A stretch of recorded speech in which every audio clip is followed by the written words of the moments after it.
I discovered my partner's journal, where they admit to plotting my demise. I never thought I'd be writing one of these posts. I always read stories on here thinking that would never happen to me, or I would have noticed the signs.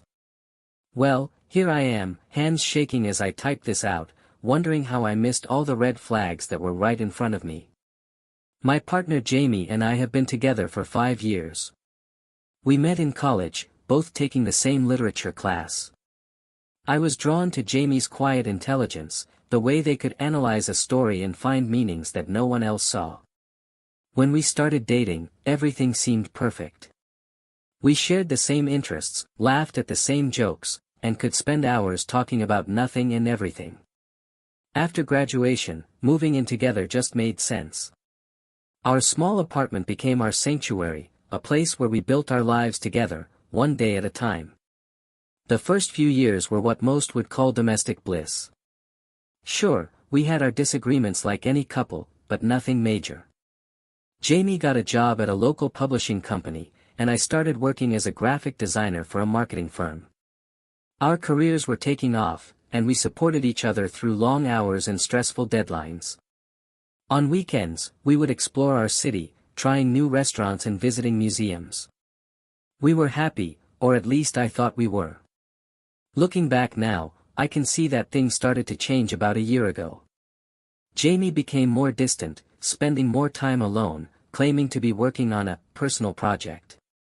At the time, I didn't think much of it. Jamie had always been a writer at heart, so I assumed they were finally working on that novel they always talked about. I gave them space, thinking I was being a supportive partner. How wrong I was. The discovery happened last week. I was cleaning our apartment while Jamie was at a work conference for the weekend. I decided to tackle our shared home office, a space that had become increasingly cluttered over the past few months. As I was organizing the desk, I knocked over a stack of books, revealing a leather-bound journal I had never seen before. It wasn't like me to invade Jamie's privacy, but something about the journal caught my attention. Maybe it was the way it was hidden, or perhaps some part of me already suspected something was wrong. I opened the journal and immediately recognized Jamie's handwriting.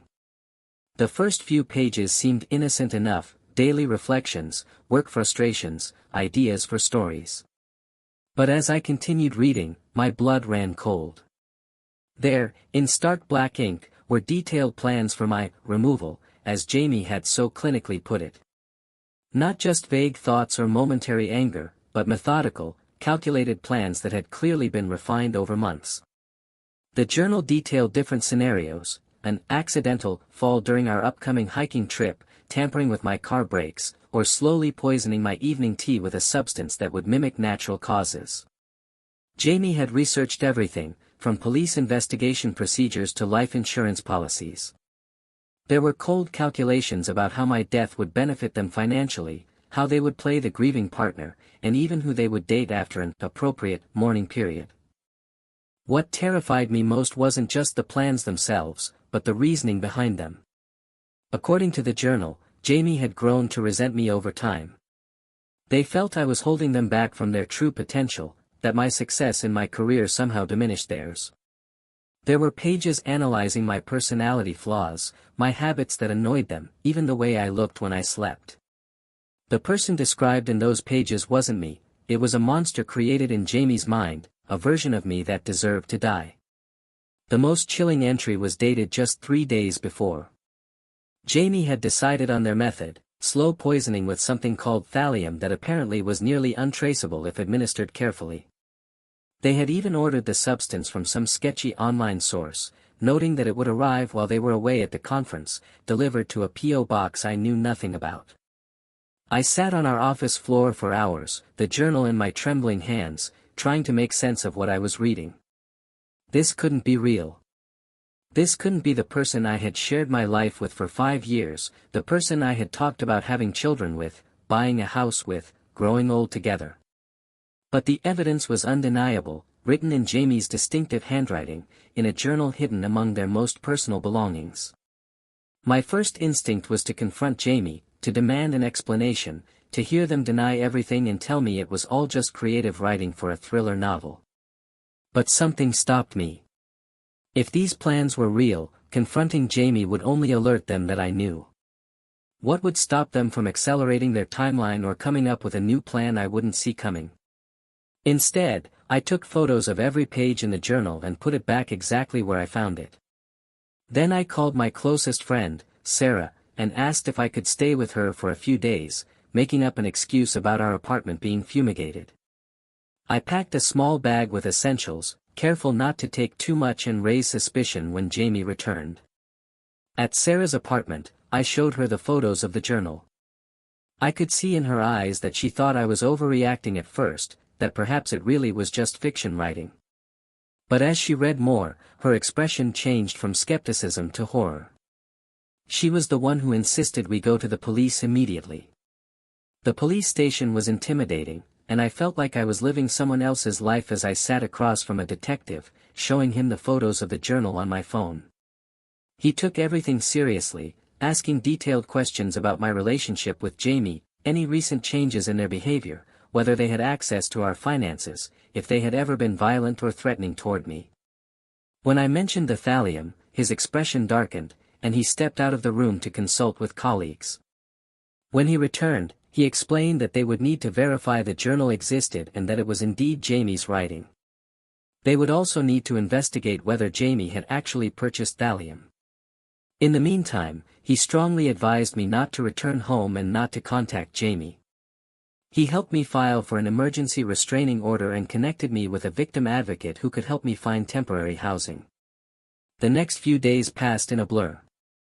I stayed at a hotel under a different name, paid for by a victim support organization. I called in sick to work, unable to focus on anything besides the nightmare my life had become.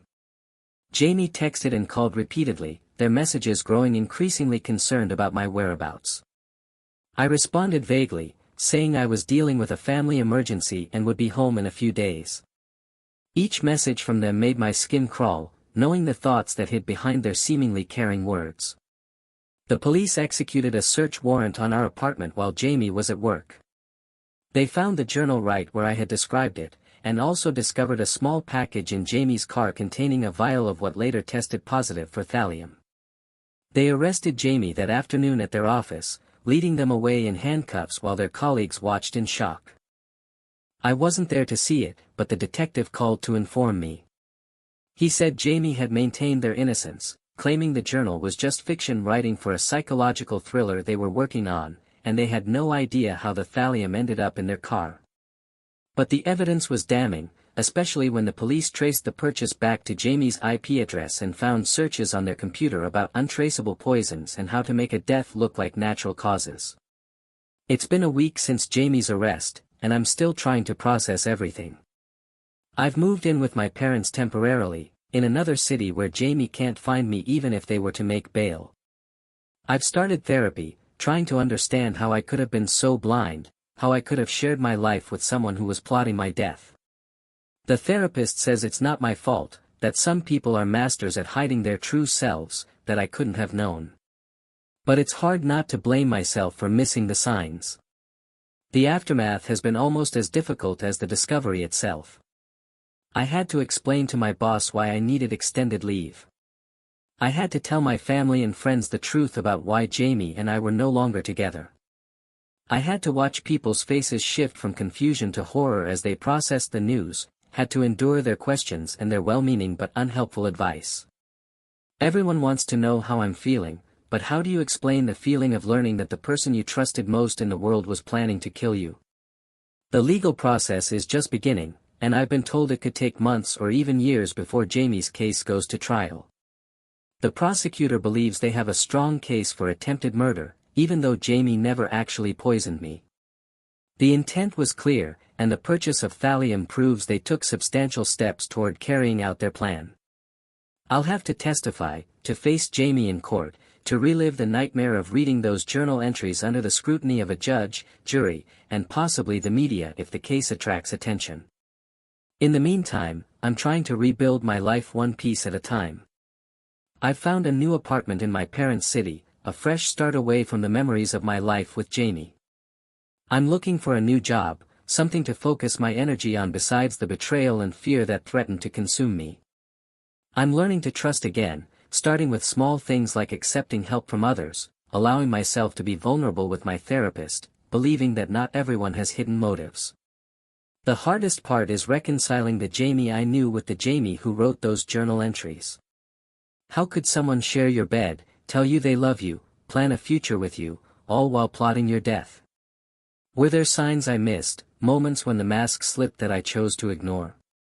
Or was Jamie truly that skilled at compartmentalizing, at living a double life so convincingly that even someone who knew them intimately couldn't detect the deception? I find myself replaying memories, searching for clues I might have overlooked.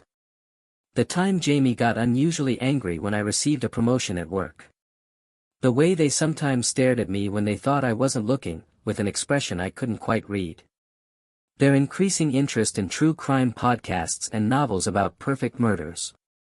Their casual questions about my life insurance policy when we were discussing our finances.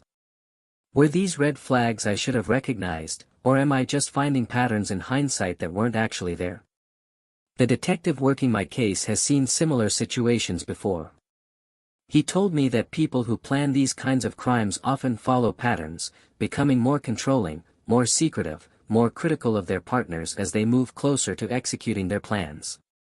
Jamie had become all of these things in the past year, but I had attributed the changes to work stress, to the pandemic's effect on mental health, to the natural evolution of a long-term relationship. I had made excuses for Jamie's behavior because it was easier than confronting the possibility that something was seriously wrong. My therapist says I need to forgive myself for not knowing, for not leaving sooner. She says predators choose their victims carefully, selecting people who are trusting, who see the best in others, who are willing to work through relationship problems rather than walk away at the first sign of trouble. These qualities aren't weaknesses, she insists, but strengths that have simply been exploited by someone who didn't deserve them. I want to believe her, but the shame and self-doubt are hard to shake. In my darkest moments, I wonder if Jamie ever truly loved me, or if our entire relationship was a long con leading to this ultimate betrayal. Were there genuine moments of connection, of happiness, or was everything a performance designed to establish the perfect cover? I may never know the answer, and that uncertainty is its own kind of torture. The victim advocate assigned to my case has been my lifeline through all of this. She helped me secure a new phone number, set up mail forwarding to a P.O. box, remove my information from online directories, and take other steps to ensure Jamie can't find me if they're released before trial. She connected me with a support group for survivors of intimate partner violence, people who understand what I'm going through in a way that even my closest friends and family cannot. In the support group, I've met others whose partners tried to harm them, though none in quite such a premeditated way as Jamie's plan. Their stories have shown me that recovery is possible, that the fear and betrayal don't have to define the rest of my life. Some of them are now in healthy relationships, having learned to trust again despite their trauma. Others are happily single, focused on their own healing and growth. All of them have found ways to move forward, to reclaim their lives from the people who tried to destroy them. I'm not there yet. Some days, I can barely get out of bed, overwhelmed by the weight of what happened and what could have happened. I jump at unexpected noises, panic when my phone rings with an unknown number, triple-check the locks on my doors and windows before going to sleep. I have nightmares about Jamie standing over me with a cup of poison tea, watching impassively as I struggle to breathe. I wake up gasping, reaching for someone who is no longer there and never really was, at least not in the way I thought. But there are also days when I glimpse a future beyond this trauma. Days when I can enjoy a meal without thinking about poison, have a conversation without analyzing every word for hidden meanings, look at myself in the mirror and see a survivor rather than a victim. These moments are brief but growing more frequent, little sparks of hope in the darkness that Jamie's betrayal created. I'm sharing my story here not just as a cautionary tale, though I do hope it might help someone recognize warning signs I missed. I'm sharing it because writing it down, putting it into words, helps make sense of the senseless, helps transform my experience from something that happened to me into something I can understand and eventually move beyond. And I'm sharing it because I know I'm not alone in having trusted someone who betrayed that trust in the most fundamental way possible. To anyone reading this who has experienced something similar, who has discovered a terrible truth about someone they loved, know that the shame isn't yours to carry. The fault lies with the person who chose to harm rather than love, who saw your trust as a weakness to exploit rather than a gift to cherish. Your ability to love and trust despite what happened to you is a strength, not a flaw. And to anyone who feels something isn't quite right in their relationship but can't put their finger on why, who makes excuses for their partner's concerning behavior, who ignores their instincts because confronting the truth is too painful, please listen to that small voice of doubt. It might be nothing, a temporary rough patch that you'll work through together. But it might be something more sinister, and your life could depend on finding out which. As for me, I'm taking things one day at a time. I'm focusing on the basics, eating regular meals, getting enough sleep, going for walks in safe, public places. I'm reconnecting with friends I had drifted away from during my relationship with Jamie, rebuilding a support network of people who genuinely care about my well-being. I'm working with my therapist to process the trauma and develop coping strategies for the anxiety and hypervigilance that have become my constant companions. The legal case against Jamie continues to build.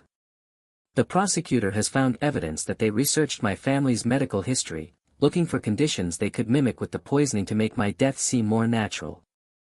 They discovered notes in Jamie's work computer about how my life insurance policy would help them pay off student loans and buy the house they always wanted.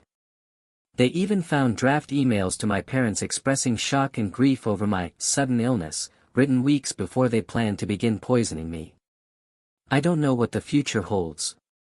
I don't know if I'll ever fully recover from the knowledge that someone I loved planned my death in such detail, with such apparent lack of remorse. I don't know if I'll ever be able to trust a romantic partner again, to fall asleep beside someone without wondering if they're harboring secret thoughts of harm. But I do know that I survived. Jamie's plan failed not because they had a change of heart, but because luck or fate or some guardian angel led me to discover that journal before they could put their plan into action. I'm alive, and with each passing day, I'm reclaiming pieces of myself that Jamie's betrayal threatened to destroy. If you've read this far, thank you for bearing witness to my story. And if you're going through something similar, know that you're not alone. There is help available, and there is life beyond betrayal.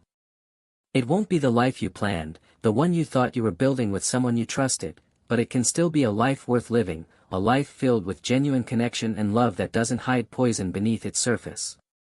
Edit. Wow, I didn't expect this post to get so much attention. Thank you all for your supportive comments and messages. To answer some common questions, yes, I've spoken with a lawyer about the possibility of Jamie being released on bail and what protections I can have in place. No, I don't want to share more specific details about our identities or location for safety reasons. And yes, I am safe now and have people checking on me regularly. Edit 2. Some people have asked for updates on the legal case. Jamie was denied bail due to the premeditated nature of the plan and the risk they posed to me. Their lawyer is still pushing the "it was just fiction writing" defense, but the prosecutor says this is unlikely to hold up given the physical evidence, the thallium, and the searches on Jamie's devices. I'll update if anything significant changes.